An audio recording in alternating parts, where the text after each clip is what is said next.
જય મંગલમાં બધા મિત્રોને હવે અમે જઈ રહ્યા છીએ ધાવડી, કારણ કે અમારે જવાનું હતું ત્યાં દર્શન કરવા અને ગૌશાળા જવાની ઈચ્છા હતી, એટલે અમે નીકળી જઈએ છીએ ધાવડી તરફ. ને હવે અમે પહોંચી ગયા છીએ હાઈવે. તમે જોઈ રહ્યા છો કે વરસાદનું પણ વાતાવરણ છે, અને હવે અમે પહોંચી ગયા છીએ ધાવડીના પાટીએ. અને હવે ફાઇનલી પહોંચી ગયા છીએ બાપુના આશ્રમ. અને આ તમે જોઈ રહ્યા છો તે છે બાપુનો આશ્રમ. હવે અમે જઈ રહ્યા છીએ આશ્રમની અંદર ને કરી લીધા છે કસ્તુરગીરી બાપુના દર્શન.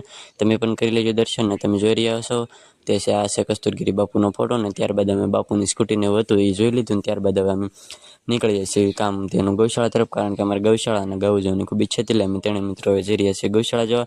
અમારો વિડીયો આગળ જોતા રહેજો. અને આ છે ગાઉને નિરવા માટેનો સારો. તમે જોઈ રહ્યા છો કે ગૌશાળા કવડી મોટી વિશાળ છે.